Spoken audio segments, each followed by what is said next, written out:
Students, good evening everyone.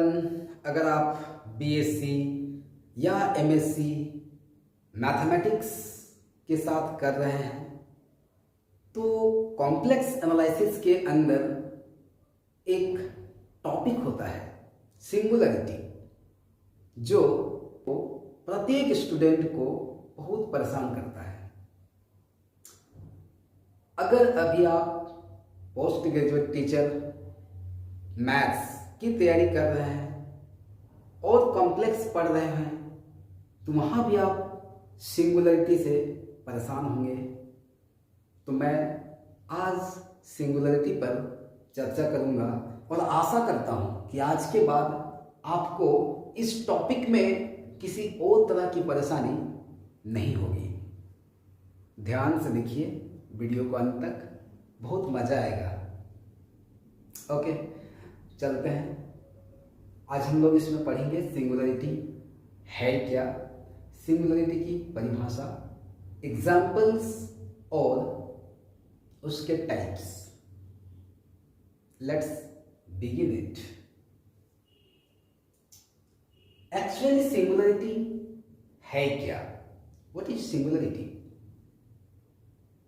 Singularity is a point at which function fz is not analytic. Not analytic का मतलब क्या हुआ?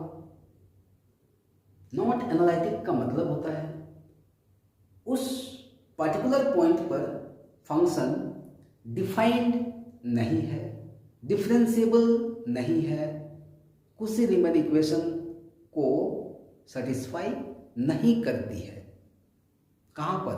उस point पर। और जिस पॉइंट पर फंक्शन डिफाइंड नहीं होगा, डिफरेंशिएबल नहीं होगा, कुछ रीमेन इक्वेशन को सेटिस्फाई नहीं करेगा, उसी पॉइंट को हम लोग क्या बोलते हैं? सिंगुलर पॉइंट बोलते हैं। सिंपल लैंग्वेज में हम ये समझ सकते हैं मैथमेटिक्स के व्यू से। अगर मान लीजिए मैं एक फंक्शन एग्जांपल लिया F Z is equal to ऐसे z square open z plus z minus 1 का होल स्क्वायर। आप देख रहे हैं कि अगर यहां मैं z इक्वल टू 1 पुट कर देता हूं, then we get fz equal to 1 square upon 0, that is what? Infinity. इसी को हम लोग बोलते हैं, ये फंक्शन एफ जेड 1 पर नॉट डिफाइंड हुआ। तो जिस पॉइंट पर ये डिफाइंड नहीं होता है, इसी पॉइंट को हम लोग बोलते हैं क्या? Singular point. तो यहां तो केवल हुआ नॉट डिफाइंड। ये तीन सिचुएशंस हो सकते हैं, या तो इंफिनिटी होगा, या इनडिटरमिनेट फॉर्म होगा 0/0, इंफिनिटी, या फिर सीआर इक्वेशन को सेटिस्फाई नहीं करेगा उस पॉइंट पर। तो उसी पॉइंट को हम लोग क्या बोलेंगे? Singular point. क्लियर है? The point at which fz is not analytic, more simply we can say fz is not defined, not differentiable at that point. I mean fz becomes infinity or becomes any indeterminate form, takes any indeterminate form at that point, like this. Here z equal to 1 is the singularity or singular point. So we can define it, singularity z equal to a is said to be a singular point if fz fails to be analytic at that point. fz fails to be analytic at that point. Simple. Means fz is not analytic at that point. fz fails to be analytic at z equal to a. Very simple. At z equal to a. then this z equal to a is known as a singular point or singularity of fz. Hope you get it well. Now some more examples. We can take so many examples about it. Suppose fz equal to e to the power 2z upon z minus 2, right? Here at z equal to 2, fz becomes f2. At f2 this becomes infinity. Here 2 is the singular point. Now many functions have a number of singularity. Many one have some singularity, either 1, 2, 3, like this. So we have classified singularity in two sections. Major classification of singularities are of two sections, two types. One is known as isolated singularity and other is non-isolated singularity. इसको हम लोग non isolated essential singularity भी बोलते हैं. अब देखिए isolated essential singularity क्या होता है. किसी point z equal to a जो सिंगुलर पॉइंट साबित हो चुका है, प्रूफ हो चुका है कि वो एक सिंगुलर पॉइंट है, मतलब उस पॉइंट पर फंक्शन डिफाइन नहीं है, एनालिटिक नहीं है, ठीक है. अब इस पॉइंट को आइसोलेटेड सिंगुलरिटी कब बोलेंगे? यदि इस पॉइंट का एक ऐसा नेबरहुड, डेल रेडियस है ये, ठीक है, डेल नेबरहुड बना सके और इसको हम आइसोलेट कर सके. आइसोलेट करने का मतलब हम अलग कर सके, ठीक है. अगर ये कंप्लीटली आइसोलेट हो सके, ठीक है, यानी कि इसके नेबरहुड में अगर अदर कोई सिंगुलर पॉइंट एग्जिस्ट ना करता हो, या यूं कहें कि इसके डिलीटेड नेबरहुड में फंक्शन fj कंप्लीटली एनालिटिक होता हो, तो इस सिंगुलर पॉइंट को हम fj का आइसोलेटेड सिंगुलर पॉइंट बोलेंगे. Very simple. z equal to a, that is any singular point of fj is said to be isolated if we can isolate. We can say if we can make a neighborhood of z equal to a in which there does not exist any other singularity other than z equal to a. अर्थात यदि हम इसके एक ऐसे neighbourhood बना सके, चाहे del छोटा से छोटा हो या बड़ा हो, जिसमें इसको छोड़कर इसके अतिरिक्त और कोई सिंगुलर पॉइंट ना हो. तो यदि और कोई सिंगुलर पॉइंट नहीं होगा, मतलब यहां पर फंक्शन एनालिटिक होगा इस पॉइंट को छोड़कर, तो इसको हम लोग बोलेंगे आइसोलेटेड सिंगुलरिटी. और इसका उल्टा z इक्वल टू a को किसी फंक्शन का नॉन आइसोलेटेड इसेंशियल सिंगुलरिटी बोलेंगे यदि इसके किसी भी नेबरहुड, छोटा से छोटा अगर डेल को लेंगे तो उसमें भी कम से कम इसको छोड़कर दूसरा सिंगुलर पॉइंट रहेगा. मतलब हम इस डेल को इतना बड़ा लिए हैं तब भी इसके अंदर ये सभी सिंगुलर पॉइंट है. अगर हम छोटा करेंगे तब भी और भी सिंगुलर पॉइंट मिलेगा ही, ये सभी. और छोटा करेंगे तब भी एक ना एक सिंगुलर पॉइंट रहेगा. अगर बहुत छोटा भी बनाएंगे इसका नेबरहुड तो उसमें भी कम से कम एक singularity other than z equal to a exist करता हो, तो हम इसको बोलेंगे non isolated essential singularity. Right. Simple. If z equal to a can be isolated by drawing a neighborhood, then it is isolated singularity.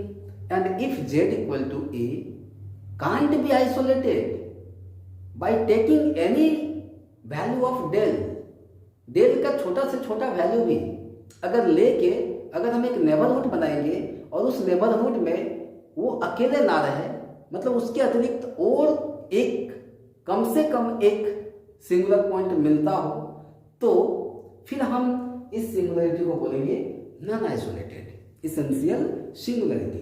Simple definition लिखा, z equal to a is isolated if fz is analytic in del neighborhood, मतलब deleted neighbourhood of a को छोड़ के बाकी सभी इस neighbourhood में हर एक पॉइंट पर fz क्या होगा, एनालिटिक होगा।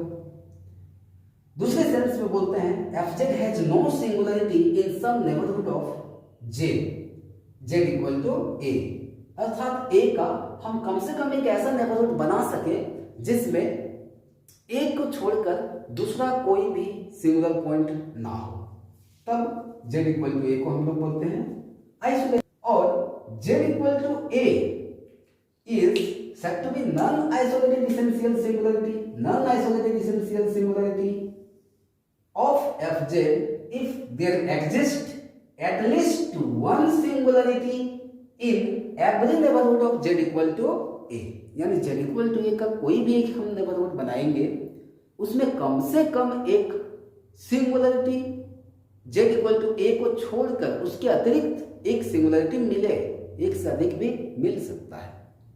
अब हम लोग दो एग्जाम्पल लेंगे और ये दोनों को समझने का कोशिश करेंगे। देखिए, मान लीजिए मैं एक यहाँ फंक्शन लेता हूं छोटा सा fz इक्वल टू, पहले भी लिया था, ez बाई z माइनस 1 का whole square, right. We are looking if will put here z equal to 1 means at z equal to 1 function takes the form of infinity, so z equal to 1 is a singular point, singularity. Now is this isolated or non-isolated? How will you test it? Now see, मैं z equal to 1 को यहां रखा, या फिर आप ऐसे समझो 0 ये 1 ये 2, ये पॉइंट है z इक्वल टू 1, तो मैं इजीली यहां एक नेबरहुड बना सकता हूं ऐसे, जिसमें यह है तुम्हारा डेल और इसके अंदर और कोई सिंगुलर पॉइंट नहीं है, और कोई सिंगुलर पॉइंट नहीं है मतलब इसका एक ही तो सिंगुलर पॉइंट है।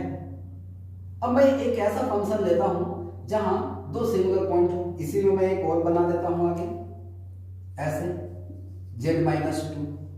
अब मैं देख रहा हूं z इक्वल टू 1 पर तो ये इंफिनिटी था ही, अगर मैं z इक्वल टू 2 पुट करता हूं तो भी फंक्शन का वैल्यू क्या आता है, इंफिनिटी, मतलब z इक्वल टू 2 भी इसका एक सिंगुलर पॉइंट है, तो उसको मैं यहां पुट कर दूं, ये देखिए यहां पर है, तो ये दोनों ही यदि सिंगुलर पॉइंट है तो दोनों को आइसोलेटेड बोलेंगे या नॉन आइसोलेटेड, ये क्लियर हो जाएगा। अगर इसका मैं एक ऐसा नेबरहुड बना सकूं जिसमें ये अकेला हो, आइसोलेट हो, यहां भी देखिए z इक्वल टू 1 है, ऐसे मैं बनाया, इसमें ये अकेला है, तो कम से कम उस पॉइंट को आइसोलेटेड बोलेंगे जिसका एक नेबरहुड ऐसा एग्जिस्ट करता हो जिसमें वो अकेला हो, ऐसा है ये। तो ये दोनों ही क्या है, आइसोलेटेड इसेंशियल आइसोलेटेड सिंगुलरिटी है।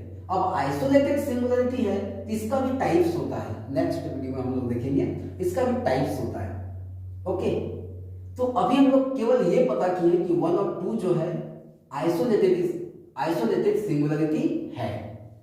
अब देखो नॉन आइसोलेटेड इसेंशियल सिंगुलरिटी को हम लोग समझने का कोशिश करते हैं। इसके लिए मैं एक एग्जांपल लेता हूं fz equal to log z, fz equal to log z।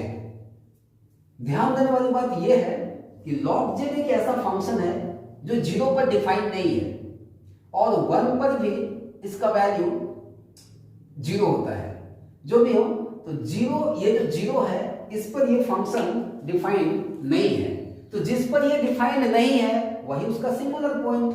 तो यहां देखिए ये 0 पर डिफाइंड नहीं है, 0 के बाद -1 पर डिफाइंड नहीं है, -2 पर डिफाइंड नहीं है। याद रखने वाली बात है किसी भी माइनस पर ये फंक्शन क्या होता है, नॉन एनालिटिक, मतलब इधर एनालिटिक है ही नहीं। तो यहां log z का एक नहीं, दो नहीं, 10 नहीं, infinite number of points available है जिस पर ये फंक्शन क्या होता है, नॉट डिफाइंड। मतलब इसका सिंगुलर पॉइंट का एक सीरीज मिल गया यहां, ये सभी है। अब अगर हम z इक्वल टू 0, इसका एक सिंगुलरिटी है, अब हम चेक करेंगे कि z इक्वल टू 0 आइसोलेटेड है कि नॉन आइसोलेटेड है। तो हम क्या करना है, हम क्या करेंगे, यहां पर एक नेबरहुड बनाएंगे, छोटा से छोटा नेबरहुड बनाने का कोशिश करेंगे। तो चलो बहुत छोटा भी अगर तुम यहाँ नेबरहुड बनाते हो ऐसे करके, तो जैसे ही तुम 0 को सेपरेट करने का कोशिश करोगे इस नेबरहुड के थ्रू, आइसोलेट करने का कोशिश करोगे, तो देखो यहाँ बहुत सारा पॉइंट ऑलरेडी इसके अंदर है z इक्वल टू 0 को छोड़कर। सिंपल लैंग्वेज में मैं ये बोलूं कि z इक्वल टू 0 का अगर किसी भी छोटा से छोटा रेडियस का अगर एक तुम सर्कल बनाओगे, नेबरहुड बनाओगे, उसमें एक नहीं, दो नहीं, 10 नहीं, इनफाइनाइट नंबर ऑफ पॉइंट्स, जो सिंगुलर पॉइंट्स है वो इंक्लूड रहता है ही इसके अंदर। मतलब इसको आइसोलेट करना संभव नहीं है। तो z equal to 0 log z का एक नॉन आइसोलेटेड इसेंशियल सिंगुलरिटी है।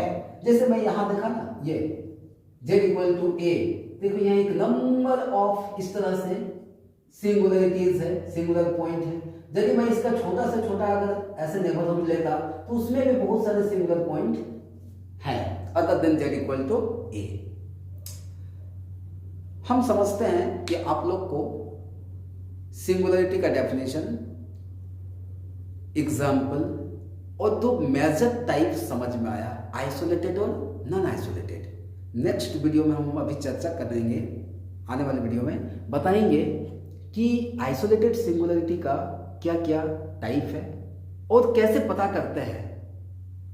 क्विक रिस्पॉन्स टेक्निक है जो कंपटीशन में काम आते हैं, बहुत इजी सीखेंगे हम लोग।